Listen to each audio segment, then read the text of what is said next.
अस्सलामुअलैकुम। न्यूज़ से मैं हूं सलमान कियानी। नाज़रीन, इमरान खान के बेटों का जनवरी में पाकिस्तान आने का ऐलान सामने आया है, जिसमें उन्होंने हुकूमत पर इल्जाम लगाया है कि उनके वालिद को डेथ सेल में रखा गया है। स्काई न्यूज को दिए गए इंटरव्यू में उन्होंने इमरान खान की हालत पर तशवीश का इजहार भी किया। कासिफ खान ने कहा कि हमने पाकिस्तान जाने का मंसूबा बना लिया है और वीजा की दरखास्त भी दे दी है। हमें उम्मीद है कि जनवरी में वीजा मिलने के बाद पाकिस्तान का सफर कर सकेंगे। क्या हुकूमत इमरान खान के बेटों को पाकिस्तान आने के लिए वीजा देगी? दूसरी जानिब अडयाला के बाहर बैठी इमरान खान की बहनों पर पुलिस ने वाटर कैनन और लाठी चार्ज का इस्तेमाल करते हुए धरना मुंतशिर कर दिया। तहरीक इंसाफ ने हुकूमत पर इल्जाम लगाया है कि खवातीन, बुजुर्गों और पुरअमन मुजाहिरीन पर केमिकल मिला पानी फेंका गया और कई कारकुनान को जबरदस्ती गिरफ्तार कर लिया गया। दूसरी जानिब बात की जाए मुतहदा ओपोजिशन की हुकूमत के खिलाफ तहरीक की, तो तहरीक तहफ़्फ़ुज़ आईन पाकिस्तान ने कौमी कॉन्फ्रेंस के लिए राबते तेज कर दिए हैं। 20 और 21 दिसंबर को होने वाली कौमी कॉन्फ्रेंस के लिए मौलाना फजलुर रहमान, कौमी वतन पार्टी और जमात इस्लामी से राबते किए गए हैं। क्या मौलाना और पीपल्स पार्टी कौमी कॉन्फ्रेंस में शिरकत करेगी? क्या कौमी कॉन्फ्रेंस से हुकूमत को कोई खतरा है? क्या मुतहदा ओपोजिशन मुल्क गिर एहतजाज की कॉल देने वाली है? आने वाले दिनों में मुल्की सियासी मंजरनामा फिर कशीदगी की तरफ जाता नजर आ रहा है। क्या पाकिस्तान में सियासी इस्तेहकाम आ सकेगा? सवालात बहुत से हैं। इन जवाबात के लिए अपने मुअज़्ज़ज़ पैनल की जानिब बढ़ेंगे। तो आज के हमारे मुअज़्ज़ज़ पैनल में शामिल हैं आमिर मुग़ल साहब, रहनुमा तहरीक इंसाफ, राजा कमरुल इस्लाम साहब, रहनुमा मुस्लिम लीग नून, और कादर मंदुखेल साहब, रहनुमा पीपल्स पार्टी। सबसे पहले बात करेंगे राजा कमरुल इस्लाम साहब से। सर, बहुत शुक्रिया आपके वक्त का। सर, इस वक्त जो हालात हैं, राजा साहब, आप तो सियासी जाननशी जो है वो पैदा कर रही हैं। क्या वीजा देना है इमरान खान के बेटों को? हालात किस जानिब जाते हैं? देखिए, उनके वीजे की राह में कोई रुकावट नहीं है। उन्होंने कोई ऐसी ट्वीट नहीं की अभी तक जिससे फितना और फसाद का अंदेशा हो। उन्होंने कहीं किसी को इश्तियाल नहीं दिलवाया। 9 मई के मामलात में उनका कोई किरदार नहीं है। वो चलें, जहाँ रह रहे हैं, जहाँ पल रहे हैं, उससे हमें कोई गर्ज भी नहीं है। लेकिन इस हवाले से किसी किस्म की कोई रिजर्वेशंस नहीं है। अगर वो आना चाहेगा, पहली बात तो यह है कि उन्हें बहुत पहले आ जाना चाहिए था। देखें, मैं आज सोच रहा था कि 2018 के बाद 2025 के अरसे में, 7 साल के अरसे में वो सिर्फ एक दफा पाकिस्तान आए और अब गालबन 3-4 बरस के बाद आ रहे हैं। तो उन्हें बहुत पहले आ जाना चाहिए था। अगर वालिद से मिलना मकसद होता, अगर उनसे मुलाकात मकसद होती, तो बहुत लंबा गैप है, तो अभी तक आ जाना चाहिए। अगर कोई और मकसद होगा तो वो सामने आ जाएगा, लेकिन फिलहाल तो किसी कोई ऐसी रुकावट नहीं है, ना कोई किसी किस्म का कोई खदशा है, तो क्यों कोई उन्हें रोकेगा? अच्छा, ये भी बताइएगा राज साहब कि इमरान खान से मुलाकात के ऊपर भी अब क्रॉस लग गया है। इस हवाले से क्या कहेंगे? क्या मुलाकात अब हो भी पाएगी कि बिल्कुल ही खत्म? देखें, इसके 2 कंपोनेंट है मुलाकात होने या ना होने के। पहला तो कंपोनेंट ये है कि ये सुप्रीडेंट जेल की डिस्क्रिशन है। उसने बाकी कैदियों की हिफाजत का भी ध्यान रखना होता है। मेन जो कैदी जो खुद हैं बानी PTI, उनकी जान के हवाले से भी जो है वो ख्याल रखना पड़ता है। दूसरा कंपोनेंट, उसका पहलू ये है कि गो के कानून में सियासी बातचीत पे और सियासी मुलाकात की कोई गुंजाइश नहीं है। लेकिन उस बात को थोड़ी देर के लिए भूल जाएं कि इससे पहले भी लोग जो है वो सियासतदान जेलों में रहे, और जाहिर है कोई गुफ्तगू जब करते थे तो निजी भी करते होंगे, सियासी भी करते थे।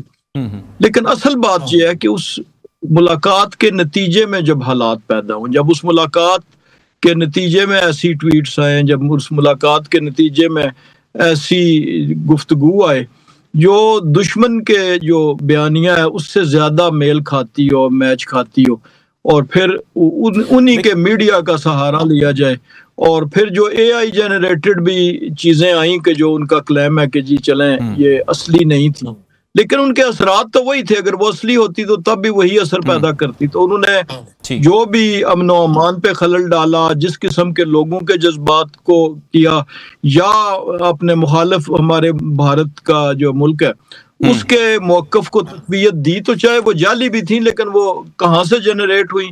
जब असली गुफ्तगू हुई तो फिर जाली भी, अगर कोई जाली थी तो वो जनरेट हुई। लिहाजा ये बुनियादी मसला तो मुलाकात का उस चीज़ से, कोहाट के जलसे में जो गुफ्तगू हुई वहाँ पे भी यही मौक़िफ़ सामने आया कि जनाब हमें तो जेल से ये हिदायत आई है कफन की, मरने मारने की। तमाम बातों में एक ही बात कि वीज़े तो अब इशू हो जाएंगे ना उनको। मैं यही गुजारिश कर रहा हूँ कि वीज़ा इशू होने में कोई ऐसी कोई चीज़ रुकावट या कोई ऐसी नहीं है। ठीक है, चलें ठीक। अच्छा आमिर मुगल साहब, बहुत शुक्रिया। आपके वक्त का भी क्या मामलात हैं, किस जानिब जाते नजर आते हैं? क्योंकि हम देखते हैं कि बानी के बेटे इससे पहले भी कहते थे हम आएंगे, लेकिन फिर वो नहीं आए, और अब जो मुफाहिमत है सुना है वो भी अब शुरू हुई है, खामोश मुफाहिमत, लेकिन अडयाला से नहीं बताया जा रहा है, कोट लखपत की जानिब से शुरू हुई है। क्या कहेंगे इस हवाले से? जी बिस्मिल्लाहिर्रहमानिर्रहीम। जी सबसे पहले तो मैं अपने मोहतरम भाई कमर इस्लाम राया साहब को मुबारकबाद पेश करता हूँ। इमरान खान ने एक दफ़ा कहा था कि जितने पक्के मुंह से मरियम नवाज झूठ बोलती है ना, उतने पक्के मुंह से उन्होंने किसी को बोलते हुए नहीं देखा। तो मेरे ख्याल में कमर इस्लाम राजा साहब जो हैं ये मरियम नवाज से भी 2 कदम आगे हैं। इतने पक्के मुंह से, इतने मासूमाना तरीके से झूठ बोलते हैं कि कभी कभी तो सच का गुमान हो जाता है। ये कभी कहते हैं हमें मुलाकातों पे एतराज़ नहीं, कभी कहते हैं हम मुलाकात भी करवाने को तैयार हैं, कभी कहते हैं मुल्क में आईन जमहूरियत है, कभी कहते हैं मुल्क में रूल ऑफ लॉ है।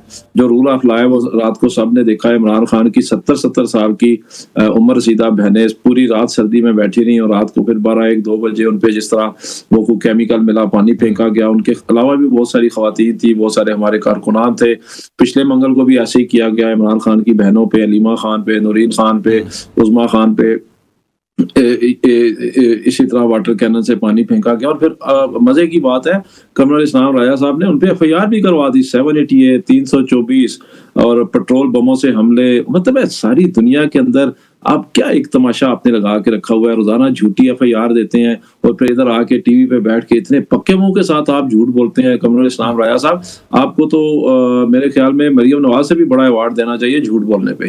दूसरा, कमर इस्लाम राजा साहब ने कहा कि जी हम उनके बेटों को भी नहीं रोकेंगे। उनके बेटों ने पहले भी एप्लीकेशन दी थी, उस वक्त भी इनको वीजे नहीं दिए गए थे, और अब भी हमें तो उम्मीद तो नहीं है, लेकिन जाहिर है वो इमरान खान के बेटे हैं, उनका हक बनता है इमरान खान से आके मिले।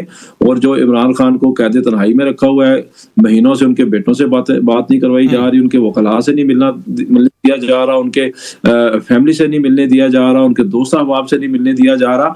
और ये वो कमर इस्लाम राया साहब टीवी पे बैठ के हमें भाषण दे रहे हैं जिनके अपने लीडर मियां नवाज शरीफ जेल में बैठ के एहतजाज की कॉलें दिया करते थे, जेल में बैठ के जंग और जियो को इंटरव्यू दिया करते थे, जेल में बैठ के अपने पूरे टब्बर खानदान के साथ मिला करते थे।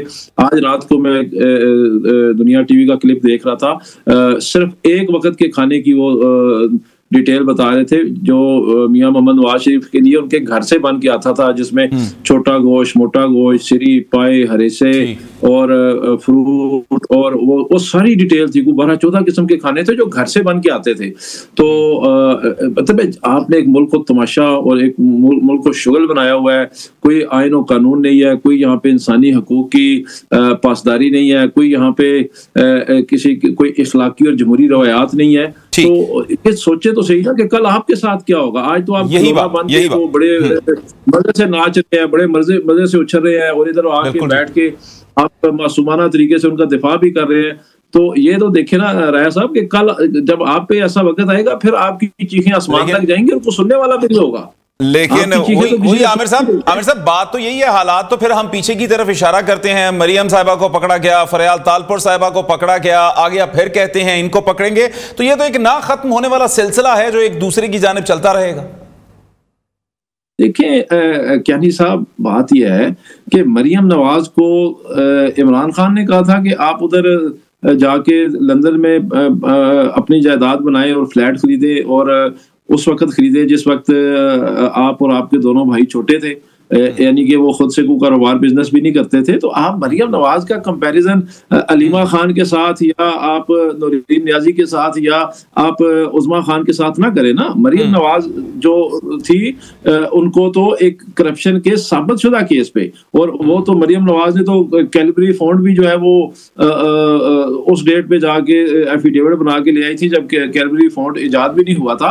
और आप इन दो चीजों को एक तो बराबर ना करें। दूसरी बात मुगल साहब, लेकिन ये सब इल्जामात ही रहे, साबित तो कुछ भी नहीं हो सका, मामला तो फिर वहीं के चूं के तूं, और अब वो आगे कहते हैं कि जनाब कोई ऐसा, हाँ जी, हम पे जितने इल्जामात थे सब झूठे थे। मैं आपकी दोनों मैं बिल्कुल जवाब देता हूँ। पहली बात ये है कियानी साहब के कहाँ करेंगे साबित?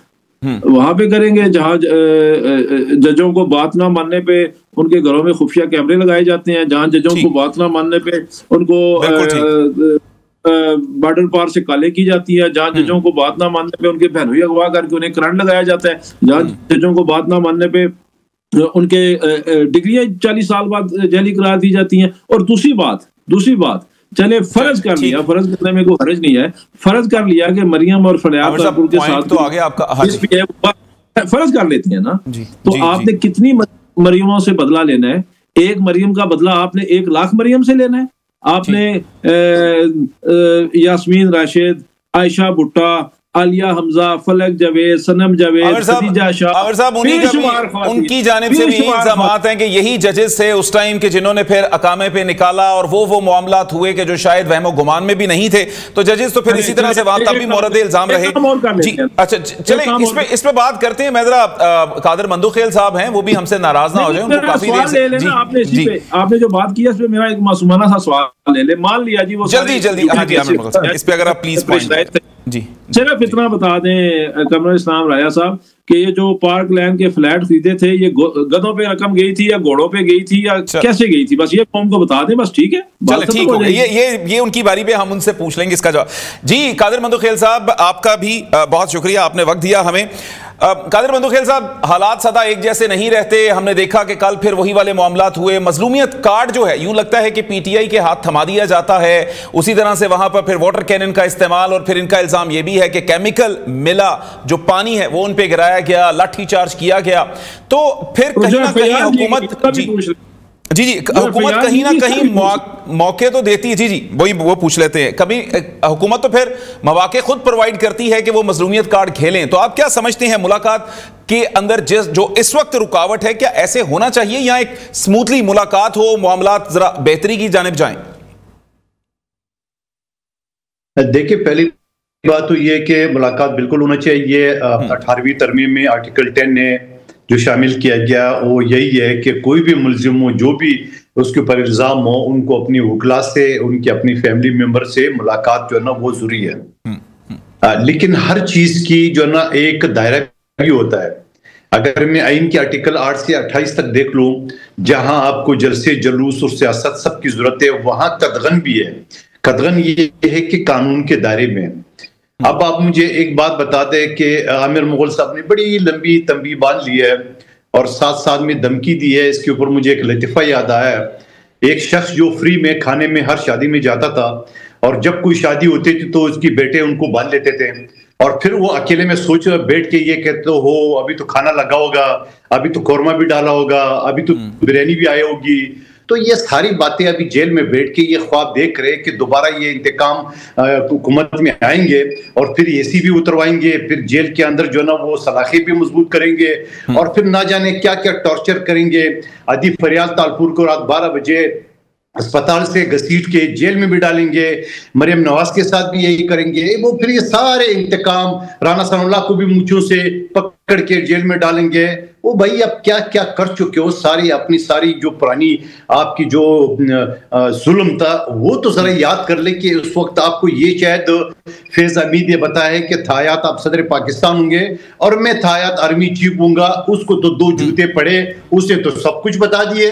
वो तो आने वाले दिनों में देख ले, मैं पेशेंगोई कर रहा हूं कि वो वीडियो आएगा और उसके तोते की तरह वो बोलेगा कि पाकिस्तान के खिलाफ और पाकिस्तान के अफवाज के खिलाफ किस तरह बगावत और किस तरह हिंदुस्तान और इसराइल की जो है ना वो मिली भगत से वो पाकिस्तान की जड़ें किस तरह खोदेंगे। वो तो अभी 2 जूते पड़े होंगे, आपको भी चंद दिन इंतजार तो करे। लेकिन सवाल ये, आप देखिए जब इमरान खान साहब से मुलाकात नहीं हो रही थी, एक तो हुकूमत की जो है ना वो नाइली मुझे यहां नजर आ रही है, एक एक्स अकाउंट खान साहब जेल में बैठा हुआ है और एक्स अकाउंट चल रहा है।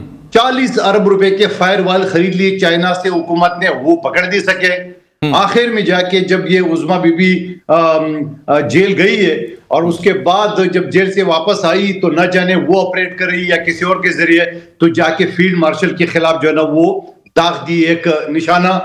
और फिर पाकिस्तान का गद्दार दुश्मन मुजीब रहमान की वीडियो खान साहब ने अपनी ट्विटर अकाउंट पे चलाई है, वो पीटीआई वाले उसको ऑन भी कर रहे, जी ठीक है, बानी जो कहते हैं, काज जो कहता है, सब सही होता है। अरे बाबा, ये सारी चीजें करते हुए ये तो जरा सोचो कि पीपल्स पार्टी के शहीद जुल्फकार अली भुट्टो ने, इसी सुप्रीम कोर्ट ने जिसके माथे पे कलक लगी हुई आज तक, उन्होंने हमसे जुदा किए झूठे मुकदमे में, और इसी सुप्रीम कोर्ट ने बेनजीर के कातिलों को रिहा कर दिए, और इसी सुप्रीम कोर्ट, इसी हाई कोर्ट ने आसिफ अली जरदारी साहब को 12 साल जेल में बिठा के रखा और वो कुछ नहीं कर सके। और इन्हीं अदालतों ने जो रात 12 बजे कभी आपके लिए कभी नून लीग के लिए खुला करते थे। तो ये जरा माजी पे भी नजर दौड़ाइए, आप भी और नून लीग भी दोनों।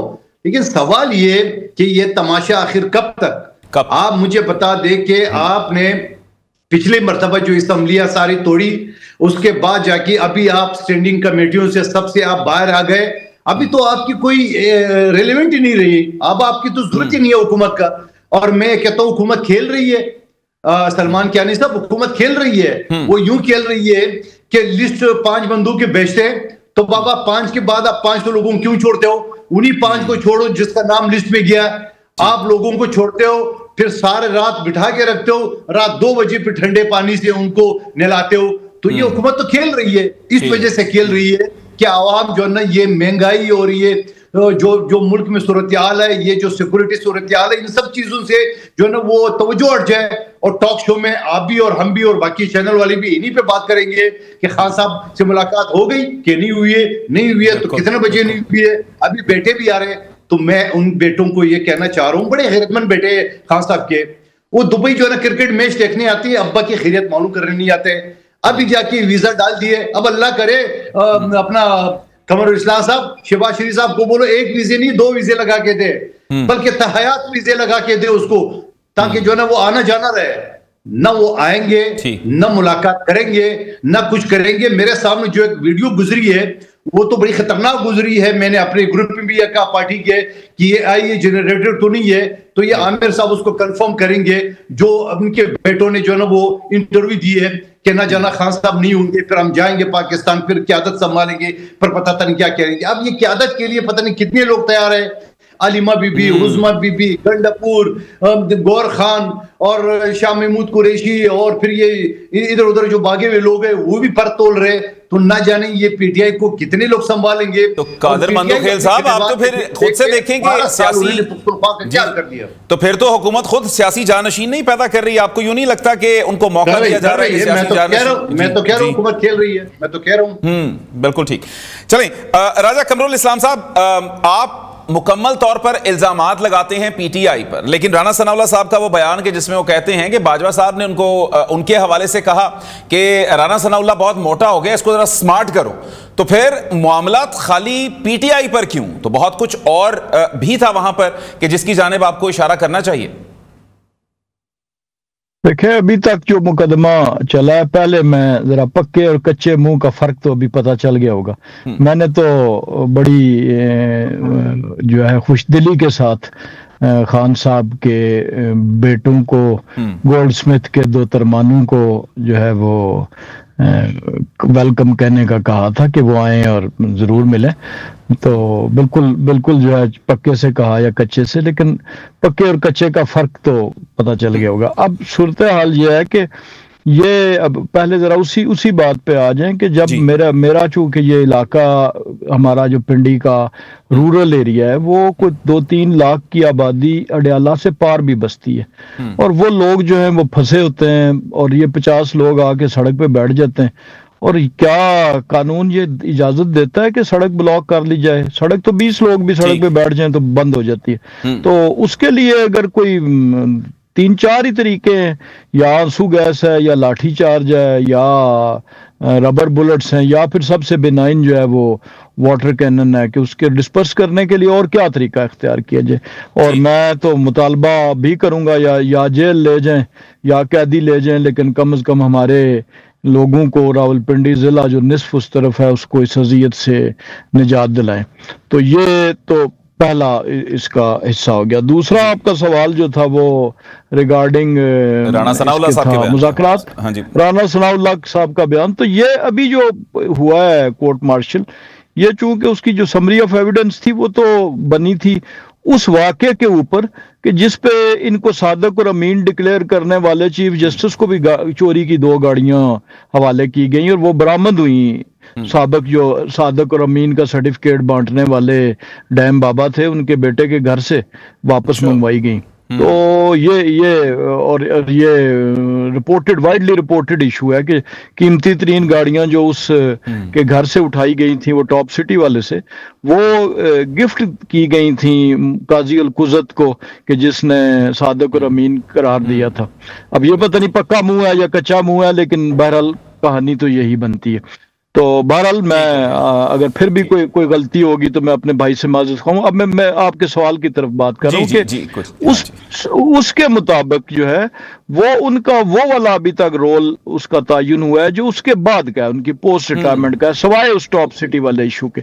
चूंकि वो कंप्लेंट ये थी, उसके अंदर जो एविडेंस आया वो तो सारे वो वाले आए जो उनके सरकारी वर्दी उतारने के बाद के जितनी फौज में मामलात कराने के, एक तहरीक चलाने के, 9 मई के वाकयात के हवाले से जो जो एविडेंस आया और जिसका इशारा ISPR की उस प्रेस रिलीज में था, उसकी तरफ अभी तक तो बात गई है। जब उधर भी जाएगी तो बिल्कुल हमें कोई एतराज नहीं है जिस किस्म का भी अकाउंटेबिलिटी या एहतसाब किया जाए। अदारे का काम है और हमें यकीन है कि अदारा करेगा।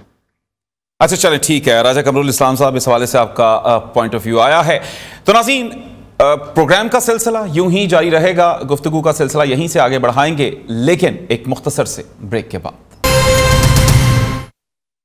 वेलकम बैक नाज़रीन। पाकिस्तान की सियासी सूरत हाल पर गुफ्तगू करने के लिए हमारा पैनल हमारे साथ मौजूद है। राजा कमरुल इस्लाम साहब हमारे साथ गुफ्तगू कर रहे थे। राजा साहब, आपसे एक छोटा सा आंसर, बड़ी क्विकली इसका चाहूँगा आंसर मिल जाए, क्योंकि इससे पहले आपने पिंडी वालों के मसाइल के जो इशारा किया है जिस जानिब, तो अब बताइए खान साहब के हवाले से क्या सोचा जा रहा है? मच, जेल या अटक साइड पर कुछ उनकी मुंतकिली बन रही है, करने क्या जा रहे हैं खान साहब के साथ?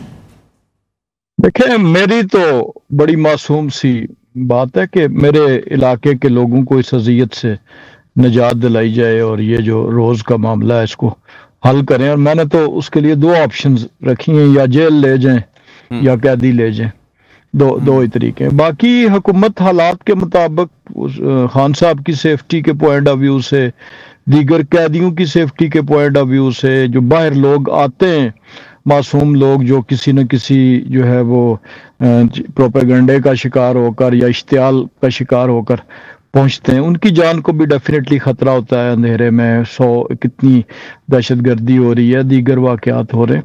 तो इन सारी चीज़ों को देख के ज़ाहिर है हुकूमत की जिम्मेदारी है, कोई बेहतर फैसला होगा। लेकिन बेहतर यही है कि जो जैसे बिल्कुल जो हैं शाहरात हैं मेन या मरकजी जो शाहराए आम है, वहां से जरा मामला दूर कर दिया जाए। साहब, आपको नहीं लगता अच्छा है आपके लिए रौनक लगी हुई आपके दरवाजे पर, हर वक्त एक हाईलाइटेड एक मोड जो है वो ऑन रहता है? चलें इस हवाले से बात करते हैं। हमारे साथ मौजूद हैं आमिर मुगल साहब। आमिर मुगल साहब, अब हम बात करें अगर इस वक्त कौमी कॉन्फ्रेंस के हवाले से, मौलाना साहब को आपने राम कर लिया या मौलाना साहब भी अब नहीं मान रहे? आखिरकार मौलाना साहब के जो है उनको मनाना आपके लिए जरूरी हो गया? जी, मैं बिल्कुल भी अपडेटेड नहीं हूँ कि मौलाना ने अभी हामी भरी है या नहीं, लेकिन मौलाना साहब जो हैं उनको बिल्कुल एज ए अपोजिशन मेंबर जो है उनको इस एक जो हमने प्लेटफॉर्म बनाया है तहरीक तहफ़्फ़ुज़ आईन पाकिस्तान के नाम से, जिसमें मुख्तलिफ जमातें शामिल हैं, मौलाना को इसका हिस्सा बनना चाहिए और साबित करना चाहिए अगर वो इस मौजूदा रजीम के खिलाफ हैं, इस धांधली ज़दा हुकूमत के खिलाफ हैं और इस नाजायज़ हुकूमत के खिलाफ हैं, तो मौलाना को थोड़ा बयानों की हद से निकल के आगे आना चाहिए, मैदान अमल में आना चाहिए और इनके खिलाफ अमली तौर पर कुछ जदोजहद शुरू करनी चाहिए।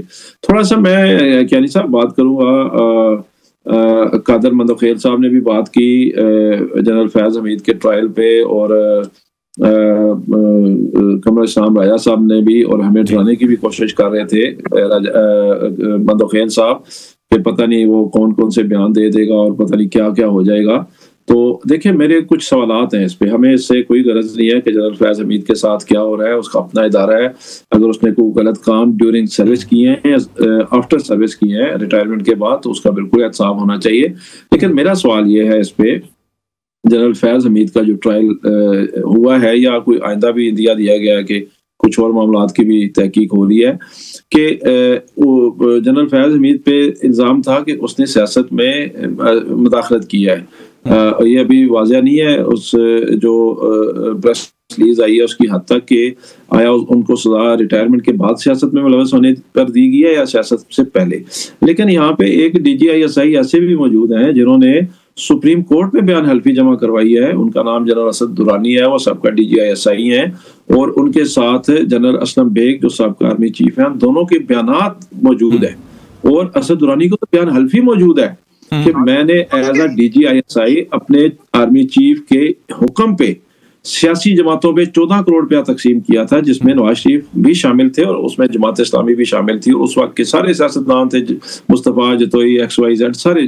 तो उनका आज तक एहतसाब क्यों नहीं हुआ, उनका कोर्ट मार्शल आज तक क्यों नहीं हुआ, जो सुप्रीम कोर्ट में बयान हल्फी तक जमा करवा चुके हैं। तो कहने का मकसद ये है कि यहाँ पे एहतसाब भी हमें कुछ सिलेक्टेड ही होता नजर आ रहा है ना।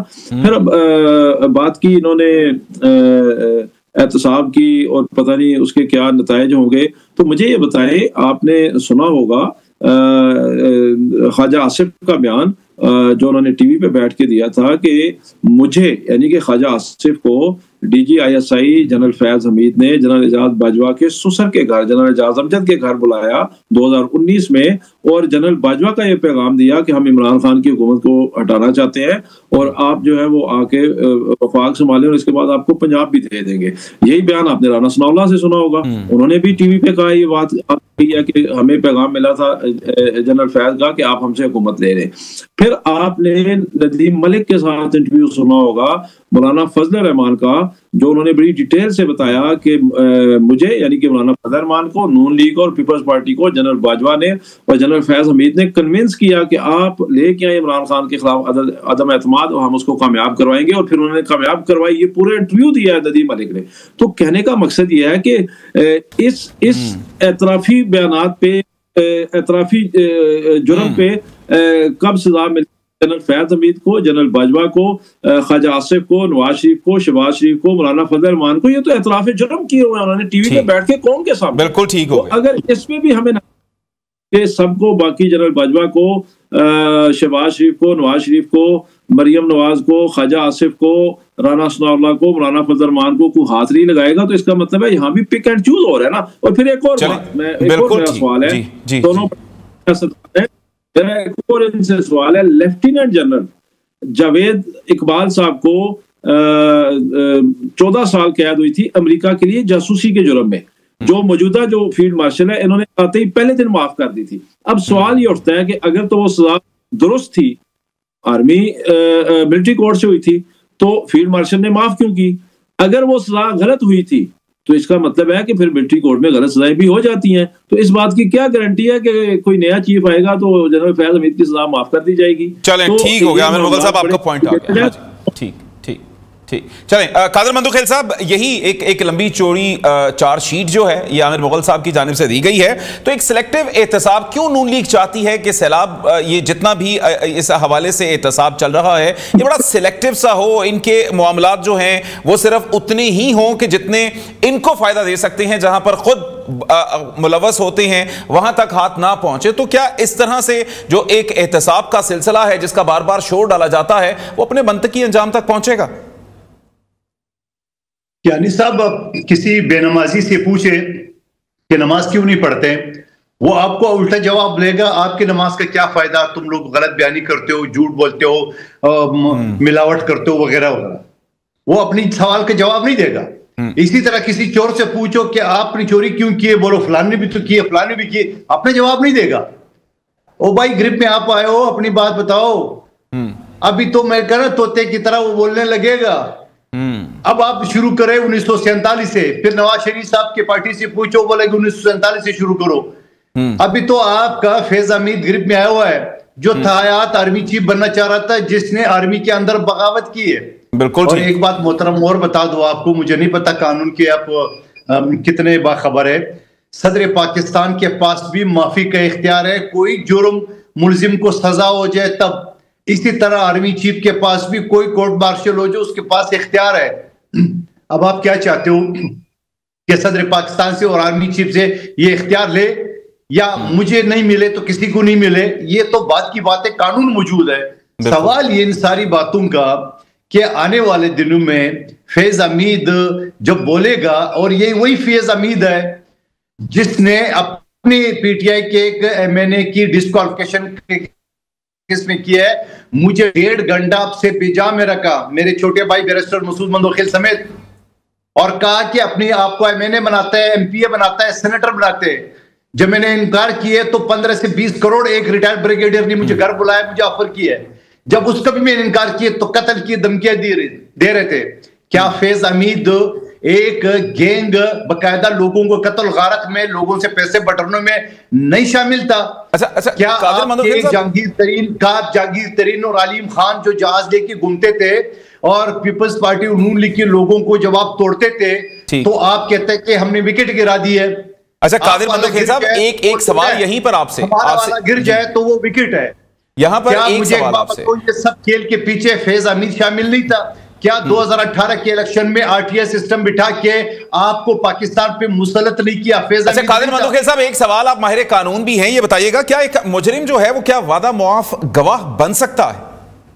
जी बिल्कुल बन सकता है, वादा माफ गवाह भी बन सकता है, और फिर उस मुल्जिम को सजा देना जो है ना वो माफी भी हो सकती है आर्मी चीफ से, सदर पाकिस्तान से और कोर्ट से, और ये तो नेब के कानून में भी शामिल है। लेकिन अभी ये बताओ कि ये सारी जब फैज हमीद पकड़ा गया, ठीक, तो इमरान खान साहब और पीटीआई ने कहा कि ये तो कौम का असासा था। चंद दिन बाद पता चला कि नहीं जी ये असासा जो ना ये पिघलने लगा, बोले ये आर्मी का अंदरूनी मामला है। और फिर आर्मी ने जब तारीख रकम कर दी पाकिस्तान के तारीख में कि खुद एहतसाबी निजाम जो आर्मी ने अपने आप की है, ये मेरे एक कानून के तालिब इल्म के से मेरे लिए एक मशअल राह है कि हमारी जुडिशल सिस्टम दुनिया में 141 नंबर है। मैं गैरत की बात नहीं करूं, हो सकता है होश आ जाए हमारी जुडिशरी को कि ये भी तो दुनिया में 141 एक 8वीं ताकत जो 6-7वें नंबर पे है, मगर जुडिशल इंसाफ में हम 141 नंबर पर है। और 141 नंबर के पाकिस्तान का वज़ीर आज़म स्टेज पे कहता था फला जो है ना गिरफ्तार करेंगे, सुबह गिरफ्तार हो जाता था, फला को मूंछों से पकड़े सुबह गिरफ्तार हो जाता था। ठीक, मैं एक चीज बताऊं, मुझे राना सनावला से कोई हमदर्दी नहीं है, मगर राना सनावला वाले केस के जो एसएचओ मेरे साथ एक किसी खाने में बैठा हो तो उसने बोला भाई हमें तो हुक्म दिया। और फिर आपका शहरियार आफरीदी जब एक्सप्रेस टीवी पे जावेद चौधरी के शो में मेरे साथ बैठे हुए थे, मैंने सवाल किए तो कह रहे थे कि भाई हमने अल्लाह को जान देनी है, तो भाई अल्लाह को जान देनी थी तो आपने एक बेगुनाह आदमी को क्यों फंसाया? बोले मैंने नहीं फंसाया, किसी और ने फंसाया। तो ये सारी दास्तानें, सारी जुल्म सितम तो आपकी अपनी जो है ना एक किताब लिखी जाएगी। आप क्यों रो रहे हो ना? आपने जो जुल्म किया है, मैं नहीं कहता हूं और जुल्म का बदला नून लीग को लेना चाहिए, बिल्कुल नहीं लेना चाहिए। पीपल्स पार्टी के दौर 8 से 18 13 देख ले, एक भी सियासी कैदी नहीं था। चलें ठीक, आपका इस हवाले से आपने तो पाकिस्तान की बुनियादें हिला दी है, आपने तो पाकिस्तान फौज के अंदर नफरत कादिर मंदोखिल साहब बिल्कुल ठीक, आपका पॉइंट आ गया, क्योंकि अभी इस वक्त हमारे पास कम है जी। ठीक, चलें इस हवाले से कादिर मंदोखिल साहब जो गुफ्तगू कर रहे थे, नाज़रीन इस हवाले से मजीद भी बात करेंगे। और ख़ास तौर पर अब जब हमारी बात हुई कि एक मुजरिम भी वादा मुआफ गवाह बन सकता है, तो क्या क्या सियासी मुश्किलात हो सकती हैं इस वक्त पीटीआई के लिए, इस पर गुफ्तगू करेंगे, लेकिन एक मुख्तसर से ब्रेक के बाद। वेलकम बैक नाज़रीन, इस वक्त प्रोग्राम का वक्त काफ़ी महदूद सा, तो मेहमानों से गुफ्तगू करते हुए बड़े टू दी पॉइंट आंसर्स चाहेंगे। तो आमिर मुगल साहब, आपसे गुफ्तगू हो रही थी, अब जो हमें एक और जो जिस हवाले से हम बात कर रहे थे कि अब एक मुजरिम भी वादा मुआफ गवाह बन सकता है, तो आपको तैयारी कर लेनी चाहिए, क्योंकि अब 9 मई के केसेस हैं, बहुत से गठजोड़ हैं जो इस हवाले से वाज़ेह हो सकते हैं, तो मामला तो आपके लिए मजीद खराबी की जानिब जाएंगे। देखें कैनी साहब, मैं तो अभी हैरान हो रहा था कि मंदोखिल साहब पता नहीं मुझे किस चीज़ से डराना चाह रहे थे। जनरल फैज हमीद के साथ ये हो जाएगा, वो हो जाएगा, क़यामत आ जाएगी। वो भाई तहरीक इंसाफ पे जो क़यामत आनी थी वो आ चुकी है। 9 मई से लेके आज तक 35,000 कारकुन गिरफ्तार हुए, दर्जनों शहीद किए, औरतें बूढ़े बच्चे अगवा किए, लीडर को जेल में रखा, उसको कैद तन्हाई में रखा, उसकी बहनों पे जुल्म कर रहे हैं। इससे ज्यादा आप मतलब खेल साहब हमारे ऊपर जुल्म नहीं कर सकते। आप तैयार हैं एहतसाब के लिए? जो देखिए पूरे पाकिस्तान में इलेक्शन लूटा गया फार्म 47 में, अंदरून सिंध में लूटा गया AK-47 पे, वहाँ क्लोशनकोव की नोक पे लूटा जाता है। पूरे मुल्क में तो फार्म 47 पे लूटा जाता है ना, इनको सहूलत डबल दी जाती है। आप उसके हिसाब के लिए तैयार हैं? जो जैली वोटों से, जैली पार्लियामान से आप सदर पाकिस्तान बने हैं, उसके हिसाब के लिए तैयार हैं? जो अब्दुल मजीद गनी के ओमनी ग्रुप से अयान अली को और बिलावल भुट्टो को एक ही अकाउंट से पैसे जाते रहे, उसके लिए आप तैयार हैं? जो लांचों के जरिए आप सिंध को लूट के 35,000 रुपया सिंध की तरक्की के नाम पे जो आप लूट के आपने 3 बरादरों में जायदादें बना ली, आप उसके हिसाब के लिए तैयार हैं?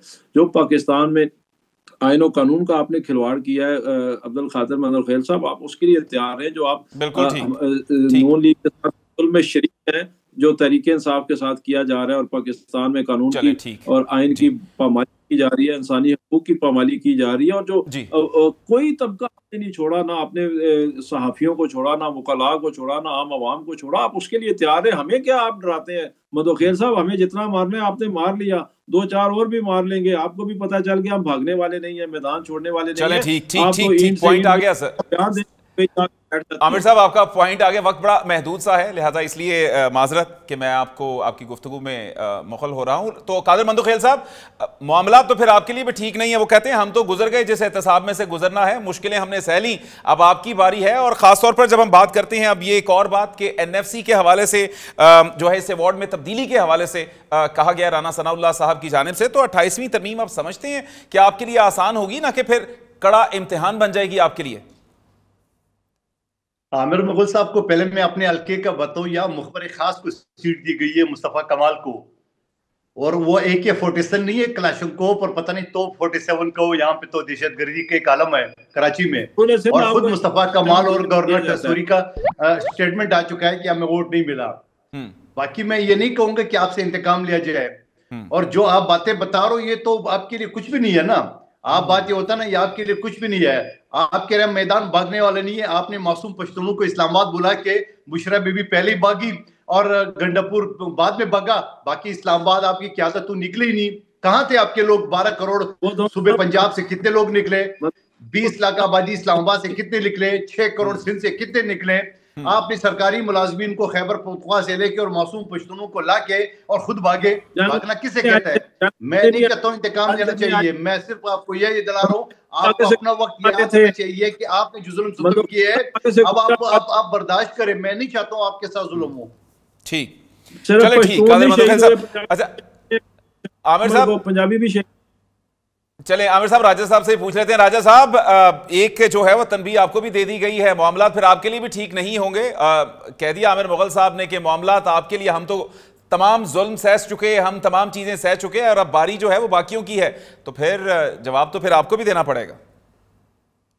देखिए, हम तो मल्टीपल टाइम्स बारी भुगत के आए हैं, पीपल्स पार्टी भी भुगत चुकी है, इनकी अभी पहली हुई है, तो इसलिए ये बातें तो मेरा ख्याल है हम आइंदा के लिए ऐसी कोई ना रखें, ना कुछ करें, और इसको बेहतर करने की कोशिश करें। उन लोगों की सुने जो इनकी जमात के अंदर से ये कह रहे हैं कि ये काम ना करें, ये जिंदगी मौत की बातें, कफन की बातें, ये चीज़ें ना करें, और इस मुल्क की सोचें, अपनी जिद, अनाद, हरदर्मी, गाली गलोच, इसकी सियासत से इज्तनाब करें। मेरी तो ख्वाहिश भी यही है, कोशिश भी यही होगी, और दुआ भी यही है। ठीक हो गया, दुआ तो बिल्कुल ऐसे ही। ठीक है, आप तीनों मेहमानों का बहुत शुक्रिया। आप जबरदस्त सियासत कर रहे हैं मोहतरम कमर अनायत राजा साहब, कमर इस्लाम राजा साहब। एक हाथ में फायर भी मार रहे हैं और दूसरे में सुलह का झंडा भी रखा हुआ है, एक चीज तो नीचे रख दें। चले ठीक है आमिर साहब, आपका पॉइंट आ गया। ठीक हो गया, आपको बल्कि आप नंबर दे देंगे राय साहब का, गुफ्तगू कर लीजिएगा सर डिटेल में, क्योंकि अब मामला यहाँ तक पहुंचे हैं। जी ठीक है, प्रोग्राम का वक्त खत्म हो गया। तो नाज़रीन, ये तमाम तर सूरत हाल है, तीनों एक्सपीरियंस्ड लोग यहाँ पर बैठे थे, मामलात जिस नहज पर पहुंचे हैं आप देख सकते हैं, क्योंकि अगर ये सब एक दूसरे से जुल्म का बदला लेते रहेंगे, एक दूसरे पर जुल्म ढाते रहेंगे, तो अल्टीमेटली ये जुल्म अवाम के साथ होगा, और अवाम इस सब का जो एक नतीजा है वो भुगतती है और भुगतती रहेगी। आज के प्रोग्राम से इतना ही, कल एक नए प्रोग्राम के साथ हाजिर होंगे, तब तक देखते रहिए न्यू न्यूज़।